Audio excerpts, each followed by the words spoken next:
한 40대로 보이는 여성분이 병원에 방문하셨어요.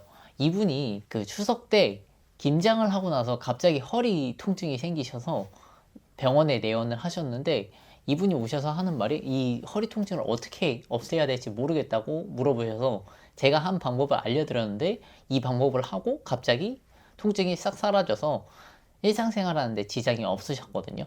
그래서 이 동작이 어떤 동작인지 알려드릴게요. 근데 이 급속요통이 생기신 분들이 제일 많이 하시는 동작들이 있는데, 그 중에 하나가 이 장요근 근육들을 푸는 동작이에요. 근데 이 장요근 근육을 푸는 동작은 절대 하시면 안 됩니다. 왜냐하면 이 장요근 같은 경우에는 허리의 근육들을, 허리 척추뼈를 지지해주는 역할을 하는데, 이 지지대 역할을 하던 게 오히려 풀어버리게 되면 지지대 역할을 못하면서 허리 통증이 더 심하게 되고 그 상태로 주저앉는 경우가 더 많기 때문에 장요근을 푸는 행동은 절대 하지 않는 게 좋습니다. 그러면 어떤 동작을 하는 게 좋을까요? 제가 급속요통 5분 만에 해결하는 방법 알려드리고자 합니다. 한번 따라해 보시는 게 어떠실까요? 먼저 천장본 자세에서 진행을 할 거예요. 어떻게 할 거냐면 이 상태에서 다리를 위로 쭉 올립니다. 내가 아픈 쪽이 오른쪽이라면 오른쪽 다리에 대해서 진행을 할 거예요. 그래서 이 오른쪽과 오른쪽 허리에 대해서 진행을 할 건데, 내 손으로 무릎을 갖다 대고 이 상태에서 무릎은 그대로 있고 내 손만 밀어줍니다. 그러면 이 부위가 힘이 들어오실 거예요. 이 동작을 해주는 이유는 장요근 근육들을 풀지 않고 오히려 사용함으로써 허리 근육들을 더 지지하게끔 도와주는 동작인데요. 이 동작을 하면서 장요근은 제 역할을 찾아가고 허리 통증은 점점점 줄어들게 됩니다. 하면서 주의사항이 있습니다. 오히려 무릎을 이렇게 많이 올리시는 경우, 이 경우에는 오히려 허리가 꺾이는 경우가 있거나 아니면 오히려 이 장요근 근육들이 제대로 사용을 못하기 때문에 이 동작에서는 이 손으로만 밀어주시면 됩니다. 그래서 어떻게 할 거냐면 이 상태에서 하나, 둘, 셋, 넷, 다섯, 여섯, 일곱, 여덟, 아홉, 열 내려주시고, 다시 한 번 더 이렇게 올린 상태에서 손으로만 하나, 둘, 셋, 넷, 다섯, 여섯, 일곱, 여덟, 아홉, 열 내려주시고, 마지막으로 다시 한 번 더 쭉 밀고 하나, 둘, 셋, 넷, 다섯, 여섯, 일곱, 여덟, 아홉, 열. 방금 보여드린 동작은 누워서 해야 하는 동작이기 때문에 급속요통이 생겼을 때 바로 대처하기 어려울 수 있습니다. 그래서 아까 했던 동작이 아니라 이 동작을 한번 따라해 보시는 게 어떠실까요? 바로 벽에다 갖다 대고 스쿼트를 하는 건데요. 허리 통증이 생겼을 때 이 벽들이 있다고 생각하시고 이 상태에 이렇게 벽에 갖다 댑니다. 이 상태에서 10초 정도 유지를 해줄 거예요. 10초도 보통 못 버티시는 경우가 있거든요. 그 상태에서 못 버틴다고 생각하시면 이 다리에 힘을 주고 이렇게 밀면서 일어나 주시면 됩니다. 다시 한 번 더 이 상태에서 벽에 기대고 있으면 돼요. 이 상태에서 천천히 다시 내려갔다가 다시 올라와 주시면 됩니다.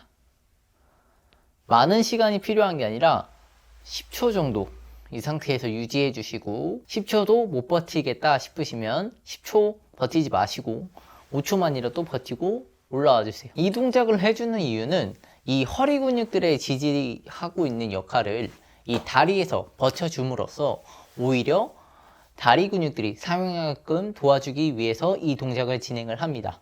그래서 이 다리가 이 통증이 생기기 전까지 이렇게 왔다 갔다 해주시고, 허리를 벽에 기대놨기 때문에 넘어지거나 그럴 경우는 최대한 방지할 수 있습니다. 마지막으로 휴식을 취해줘야 되는데요. 휴식을 취해주는 이유는 허리 근육들이 오히려 쉬게끔 해줘야 회복이 진행되기 때문이죠. 휴식을 취할 때는 부드러운 바닥이 아니라 딱딱한 매트리스에 누워주시는 게 좋고요. 딱딱한 매트리스에 누워주는 이유는 허리 근육들이 오히려 부드러운 곳에 있으면 더 버티려고 힘을 더 많이 주기 때문에 딱딱한 곳에 누워 주셔야 합니다. 그런데 급속요통이 많이 생기시는 분들이 계세요. 이런 분들 같은 경우에는 미리미리 좀 대비를 해 주실 필요가 있습니다.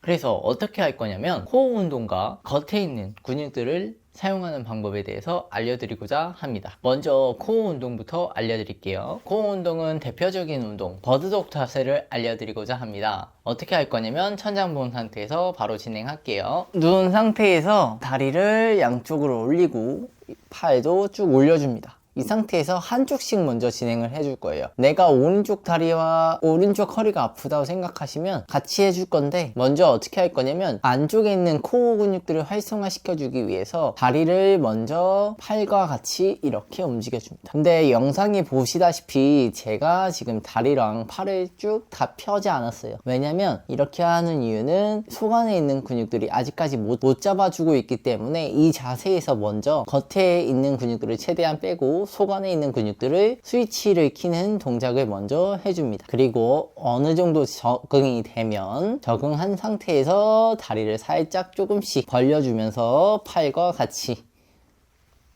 이렇게 뻗어줍니다. 반대쪽도 똑같이 진행해 줍니다.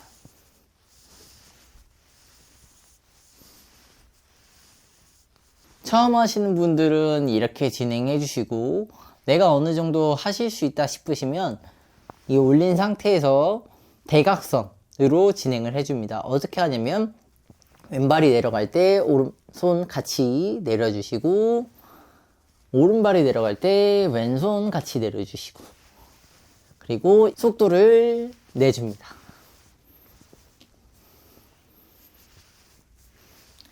하시면서 주의사항은 허리가 꺾이면 안 됩니다. 이렇게 허리를 꺾은 상태에서 진행하시는 분들이 계시는데 허리 통증을 유발시키는 자세이기 때문에 이 동작을 주의해 주시길 바랍니다. 코어 운동을 통해 몸 안에 있는 근육들을 활성화시켰다면 이번에는 겉에 있는 복비근이라는 근육들을 이제 활성화를 시켜줄 건데요. 복비근이 뭐냐면 외복사근, 내복사근이라고 들어보셨을 거예요. 겉에 있는 근육들이고, 이 근육들을 활성화 시켜주는 이유는 몸의 근육들의 속근육들, 코어 근육들도 지탱을 해주는데 역할을 하지만, 지탱하는 근육들로 이 복비근들, 외복사근과 내복사근이 오히려 더 많은 지지를 해주기 때문에 이 근육들도 같이 사용을 해줄 거예요. 그래서 어떻게 할 거냐면 외복사근을 활성화시키는 방법은, 이 상태에서 내가 오른쪽 배에 대해서 외복사근을 활성화시키고 싶다. 그러면 이 상태에서 손은 이 오른쪽 무릎을 산다고 생각하시고, 내 왼쪽 손은 외복사근 이 배꼽에서 한 뼘 정도 이렇게 손가락으로 갔을 때 잡히는 근육이 외복사근이라고 생각하시면 됩니다. 그래서 내가 이 오른쪽 손이 살짝 몸을 틀면서 터치한다고 생각하시고 진행해 줍니다. 오히려 이 동작을 하면 허리 통증이 생기는 거 아니에요? 라고 하시는 분들이 계세요. 그런 분들은 이 동작을 어떻게 하시면 되냐면, 허리 근육에 힘을 많이 주는 게 아니라 배에 힘을 먼저 준 상태에서 가주셔야 합니다. 어떻게 할 거냐면 숨 크게 들이마신 상태에서 배를 이렇게 밀어준다고 생각하시고 복식 호흡을 먼저 진행해 주세요.